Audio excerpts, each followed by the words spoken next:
In this demonstration, we will show you how to use Schedule Builder. From the main menu, select Self-Service and then Student Center. This will take you to your Student Center. Under the Academics, select Schedule Builder. The welcome message will show helpful information about registration for that term. You can also view tips, which show information about how to use Schedule Builder. If you skip this message in the future, it will no longer appear. Note that if the overall content changes, it will be brought back up for all students. Select Continue. In the term drop-down, you will see only terms in which you are term activated that are currently available. In this particular example, we're looking at spring quarter. The courses that automatically pull in are either courses from Degree Planner, noted with this icon under Status. It indicates Planner, meaning it was pulled in from Degree Planner, or courses in which you are enrolled. They're indicated under the Status with the Enrolled icon.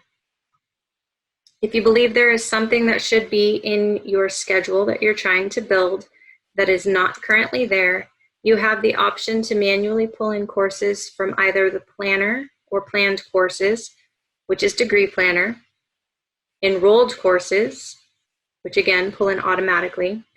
You can also pull in courses or import courses from the shopping cart or courses that you are waitlisted for. If you're happy with the options that come in automatically, you can select Build Schedule.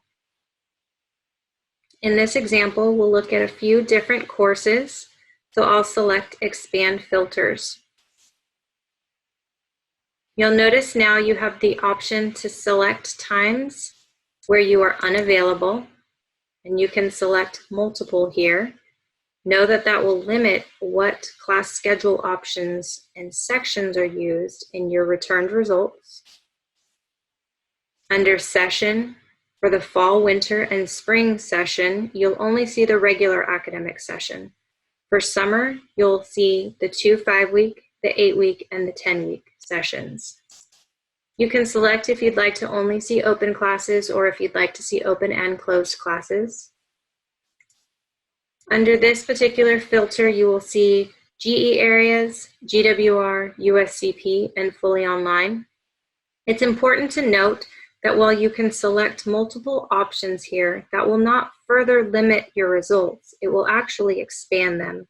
If I were to select fully online and GE Area C, it will not only show me GE Area C courses that are fully online. It will show me any course that is either GE Area C or a fully online class. It's recommended that in using this area, you only select one area to look at a time. If we were to look at GE Area A or any of the other GE areas, you will then have to narrow down your results to what specific area you are looking for. Then as you go to your course selections, it will continue to limit results based on the previous selection. I can also choose to add in the course selection by selecting the subject and the catalog number. I would select Add Course for English 134. It will give me a brief description about the course, and you'll notice that it's now in the options listed below in alphabetical order. It does not have an icon for the status because I've just added it. If I select sections, we'll see additional information about that particular course. Again, the details. You can sort by instructor or only look for specific instructors if you would like. As I look at the different sections, I'll note that for section 1, this is a zero course cost material or open educational resource section. I'll see information about seat availability, as well as if seats are reserved for specific student groups And that should be noted at the high level in any class notes for that particular section. In this case, we're seeing that English has 5 seats reserved in this specific section. I'll see if there's waitlist information, who the instructor is if one has been assigned, the class meeting days, times, and location. We'll note in this example, we're looking at spring 2020, which is a virtual schedule. So we will not see any specific facility assigned to this particular section or these sections. If I were to select section 2, I can drill down and see additional information about that class section. Scroll through results. If there was textbook information, it would be provided here with a link to the Follett website where you can either purchase your course materials or see what's required for that particular section. You'll also see expanded information about seat availability, letting you know who seats are reserved for, when that reserve will lift. If this is a combined section, for those that are familiar with combined sections, that information would be here and you would be able to see what the class is combined with, and if seats are held on either side of the course, how those seat counts are broken down. You can select all sections, or you can let the system know that you would only like to use certain sections when building your class schedule options. In this example, I'm selecting 1, 2, and 3. Selecting OK. Again, it's in my results here. In this particular example, I'm going to remove English 134. Again, if I expand filters to show a little bit more information related to classes, we can also look at different icons that you may see in the schedule. So if I were to look at APES 315, we'll add course so I can see that description. Again, it's down in my results in alphabetical order. And if I select the section, you will note that there is another icon, or there may be a few icons that you aren't familiar with just yet, but those are related to sustainability. So a closed leaf is sustainability focused. An open leaf is sustainability related. You can go to suscat.calpoly.edu for additional information on aspects related to sustainability. I can choose OK. And again, that course is an option that I may or may not choose to build into my schedule. In this particular example, I will delete it. And I will go ahead and try and build my schedule. Again, there's several classes that I'm already enrolled in, and this Gray 239 that I'm not yet enrolled in. So once I build my schedule, you'll see that you have different options here. You can use up to 10 courses to try and build your schedule, and it will return up to 100 results that you can sort through to determine your top picks for schedules in which you plan to try and register. In this example, I only have 3. I can choose to set one as my favorite by selecting Add to Favorites and naming it with a specific name. The system will allow you to select up to 5 favorites.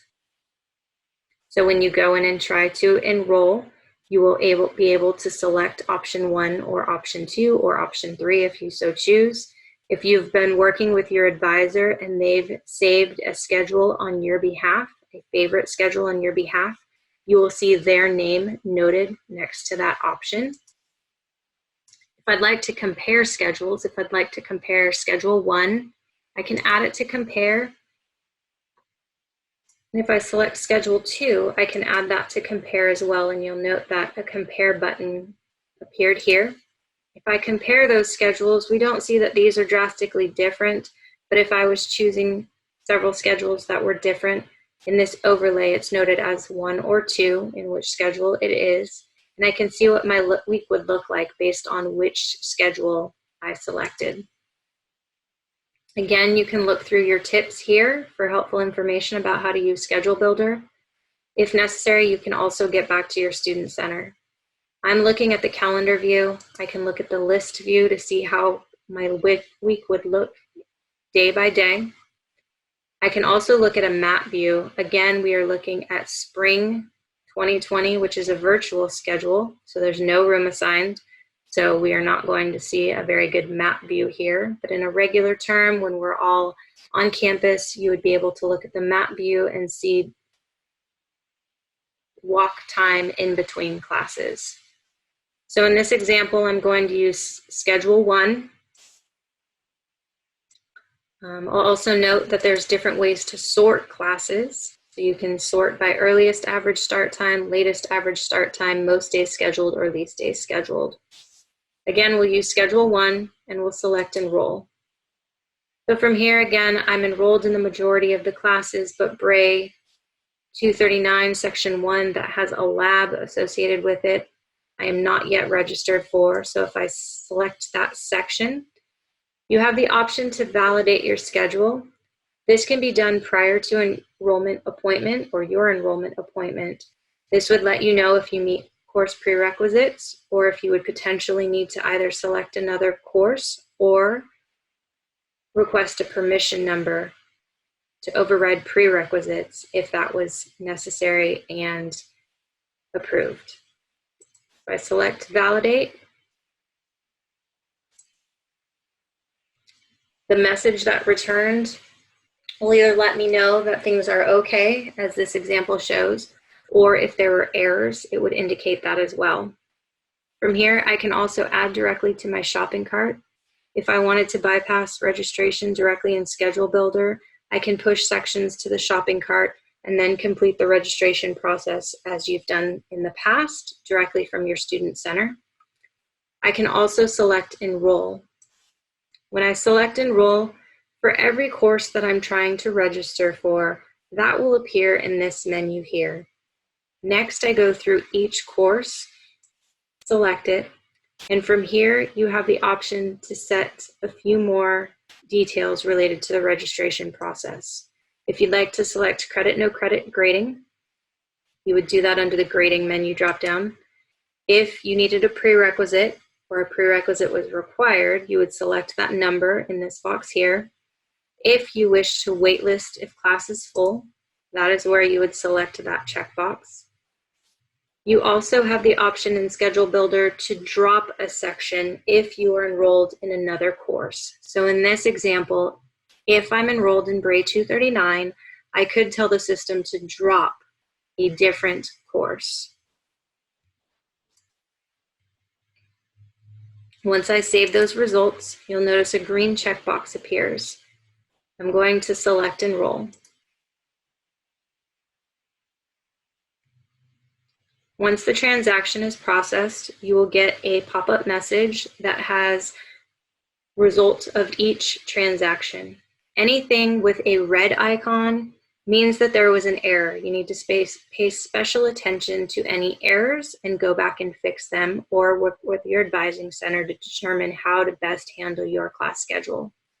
Anything in green means it was successful. That course was added to your class schedule and you were put into a seat. Anything in yellow means that there is a warning or a message associated with that particular class section. In this example for Bray 239, I'm being told that the class is full and that I've been put in the wait list or on the wait list in position number 1. It's important that when the message is yellow, you read through those messages to understand what the results are telling you. This is where you will see if you've been waitlisted for a course.